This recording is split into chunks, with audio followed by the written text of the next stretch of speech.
আসসালামু আলাইকুম। 18 বাংলা সংবাদে সবাইকে স্বাগত জানাচ্ছি। আপনাদের সাথে আছি নাজিয়াত শেহরিন। ফেনীর সোনাগাজীতে বহুল আলোচিত মাদ্রাসা শিক্ষার্থী নুসরাত হত্যা মামলায় সাবেক অধ্যক্ষ সিরাজউদ্দৌলা সহ 2 জনের মৃত্যুদণ্ড বহাল রেখে রায় দিয়েছে হাইকোর্ট। একই সাথে মামলার অন্য 4 আসামিকে যাবজ্জীবন কারাদণ্ড এবং 10 আসামিকে খালাস দেওয়া হয়েছে।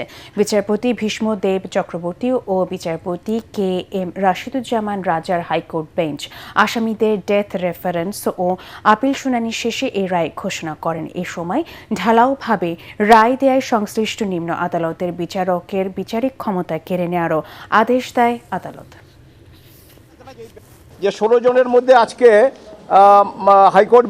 মাননীয় হাইকোর্ট বিভাগ 2 জনের আপনার ডেথ বহাল রেখেছেন। একজন হলো ওই মাদ্রাসার প্রিন্সিপাল যিনি, আর আরেকজন হলো শাহাদাত হোসেন শামীম।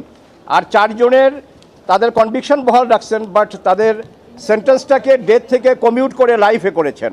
আর এই হলো 6 জন, 4 জন কমিউট করে লাইফে এনেছেন, আর 2 জনের ডেথ বহাল, এই 6 জন, আর বাকি 10 জনকে একুইটাল করেছেন। মাননীয় হাইকোর্ট বিভাগ এটি বলেছেন যে বিচারিক আদালত এইভাবে নির্বিচারে ফাঁসি দিতে গিয়ে যেভাবে প্রতিটা পরিবারের উপর একটা ডিভাস্টেটিং এফেক্ট নেমে এসেছে, এই জন্য তার বিচারিক ক্ষমতা কেড়ে নেওয়ার জন্য নির্দেশ দিয়েছেন এবং তাকে আইন মন্ত্রণালয়ে সংযুক্ত করতে বলেছেন। বাংলাদেশের সাথে সম্পর্ক জোরদারে গুরুত্ব দিচ্ছে যুক্তরাষ্ট্র, ভারত সহ বিভিন্ন দেশ। সচিবালয় বাণিজ্যমন্ত্রীর সাথে সাক্ষাতে ভারতের হাই কমিশনার দীনেশ ত্রিবেদী বলেন, আগামীতে 2 দেশের সম্পর্ক আরও ইতিবাচক হবে। আর স্থানীয় সরকার মন্ত্রীর সাথে সাক্ষাতে মার্কিন রাষ্ট্রদূত ব্রেন্ট ক্রিস্টেনসন জানান, ঢাকা ওয়াশিংটন সম্পর্ক আরও গভীর করতে চায় তার দেশ। এসব তৎপরতাকে ইতিবাচকভাবে দেখছে সরকার।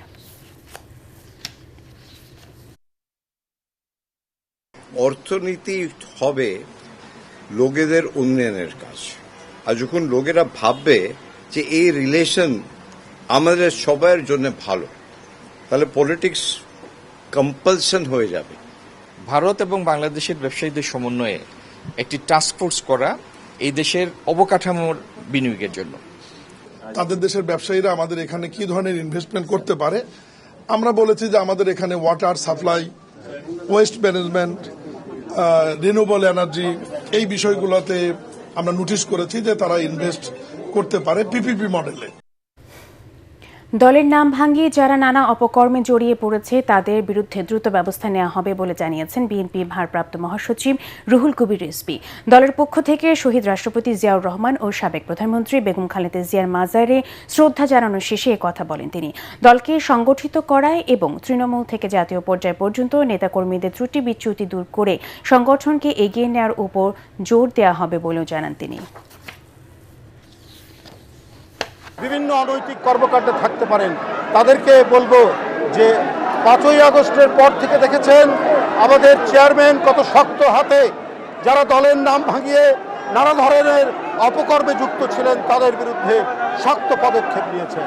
সুতরাং কেউ অনৈতিক কাজ করবেন না। তারেক রহমান তার নতুন কিছু কর্মসূচি, যেটি জনগণের মাঝে অত্যন্ত জনপ্রিয়তা লাভ করেছে, আমরা দলের নেতাকর্মীরা সেই বাস্তবায়নকে আমরা সহযোগিতা করব, আমরা সেটিকে জনগণের কাছে তুলে ধরব। বিএনপি সরকার গুম খুনের সংস্কৃতি থেকে বেরিয়ে আসতে চায় বলে জানিয়েছেন আইনমন্ত্রী মোহাম্মদ আসাদুজ্জামান। রাজধানীর সিরজাপ মিলনায়তনে সেন্টার ফর গভর্নেন্স স্টাডিজ আয়োজিত এক অনুষ্ঠানে এ কথা বলেন আইনমন্ত্রী। জুলাই সনদ মানতে বিএনপি বাধ্য, এ কথা জাতীয় সংসদে স্পষ্টভাবে বলা হয়েছে। সরকারের বিভিন্ন কার্যক্রমের কথা তুলে ধরে আইনমন্ত্রী বলেন, প্রধানমন্ত্রী দায়িত্ব নেওয়ার পর যেসব ব্যবস্থা নেওয়া হয়েছে তা যথেষ্ট স্বচ্ছতার সাথে করা হচ্ছে। জুলাই সনদ বাস্তবায়ন আদেশ নামে একটা আইন করা হলো। অ্যামেন্ডমেন্ট অব দি কনস্টিটিউশনের সমপরিমাণ যদি কিছু হয় তাহলে সেটা সংবিধানের সাথে সাংঘর্ষিক। এ ধরনের কোনো অধ্যাদেশ জারি করা যাবে না যেটা সংবিধান সংশোধনের সমকক্ষ হয়। এই কারণে ওনারা অধ্যাদেশে না যেয়ে আদেশে গেলেন। এই সংবিধানকে আমার অ্যামেন্ডমেন্ট করতে হবে। অ্যামেন্ডমেন্টের প্রক্রিয়ায় যে জুলাই সনদকে আমার সামনে রাখতে হবে, যেগুলোকে আমরা সংস্কারের জন্য স্বাক্ষর করেছি।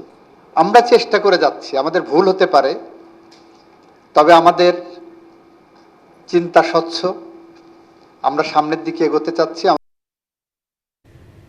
বিএনপি সরকার নিজেদের ব্যর্থতা ঢাকতে বিগত সরকারের উপর দায় চাপাচ্ছে বলে অভিযোগ করেছেন জাতীয় নাগরিক পার্টি এনসিপির আহ্বায়ক ও বিরোধী দলীয় চিফ হুইপ নাহিদ ইসলাম। রাজধানী বাংলা মোটরে দলীয় কার্যালয়ে সরকারের 180 দিনের ব্যর্থতার বিশ্লেষণ নিয়ে সংবাদ সম্মেলনে তিনি এ অভিযোগ করেন। বলেন, ফ্যাসিবাদী কায়দায় দেশকে ধ্বংসের দিকে এগিয়ে নিয়ে যাচ্ছে বর্তমান সরকার। এই সময় 11 দলীয় ঐক্যের বিভাগীয় লং মার্চ থেকে সরকারকে কঠোর বার্তা দেওয়ার পাশাপাশি গণ আন্দোলনের হুঁশিয়ারিও দেন তিনি।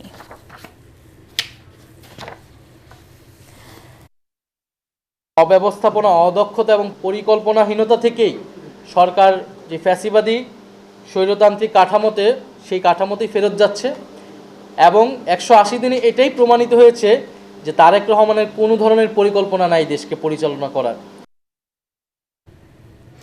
বর্তমান সরকারের 6 মাসে অর্থনীতি পুনরুদ্ধারের ধারা যতটা বেগবান হওয়া দরকার ছিল তা হয়নি বলে মন্তব্য করেছেন সিপিডি সম্মানীয় ফেলো ডক্টর দেবপ্রিয় ভট্টাচার্য। সেই সাথে অনেক ক্ষেত্রে সদিচ্ছা থাকলেও রাজনৈতিক দূরদর্শিতার অভাবে সরকার সিদ্ধান্ত নিতে পারছেন না বলে মনে করেন তিনি। রাজধানীর ধানমন্ডিতে বর্তমান সরকারের প্রথম 6 মাসের অর্থনৈতিক পর্যালোচনা নিয়ে Centre for Policy Dialogue CPD সংলাপে এসব কথা বলেন তিনি। 6 মাসে 31টি অর্থনৈতিক সূচকের মধ্যে 19টিতেই অবনমন চলছে। গবেষণা প্রতিষ্ঠান সিপিডি এই কথা বলছে। 6 মাসে 95টি কারখানা বন্ধ হওয়ায় কর্মহীন হয়ে পড়েছেন প্রায় 62,000 মানুষ। আমলাতান্ত্রিক চাপের ভয়ে সিদ্ধান্ত নেয়া এবং সংস্কারের ক্ষেত্রে সরকার রাজনৈতিক সাহস দেখাতে পারছে না বলেও মন্তব্য করেন সিপিডির এই সম্মানীয় ফেলো। অন্তর্বর্তী সরকারের যে উদ্যোগ ছিল সেই উদ্যোগকে এগিয়ে নিয়ে যাওয়ার চেষ্টা হয়েছে এবং একই রকমভাবে এই ইসলামী ব্যাংককে তার মালিকদের কাছে ফেরত দেওয়ার জন্য উদ্যোগ নেওয়া হয়েছে। এটাকে ইতিবাচক বলে আমরা মনে করি এবং বাংলাদেশ ব্যাংক যে ব্যাংক রেজলিউশন অ্যাক্ট 226 সেইটার অধীনে 5টি ব্যাংকিং প্রতিষ্ঠানকে বন্ধ করে দেওয়ার সিদ্ধান্ত নেওয়া হয়েছে। এটাকে ঠিক বলে আমরা মনে করি। ভোলাতে গ্যাস থাকার পরেও সেগুলোকে নিয়ে আসার ক্ষেত্রে সঞ্চালন ইত্যাদির বিষয়ে আমাদের উদ্বেগ রয়ে গেছে। গ্রামীণ অন্যান্য ইস্যু রয়েছে, তবে সবচেয়ে ইতিবাচকের দিক হলো যে সরকার 10,000 টাকা পর্যন্ত কৃষকের যে ঋণ ছিল এটাকে মাফ করে দিয়েছে। এটাকে আমরা ইতিবাচক বলে মনে করি। পরবর্তী সংবাদ দেখার আমন্ত্রণ জানিয়ে এখনকার মতো শেষ করছি। 18 বাংলা সংবাদ ইউটিউবে দেখতে ব্রাউজ করুন youtube/18 বাংলা নিউজ। ধন্যবাদ সবাইকে।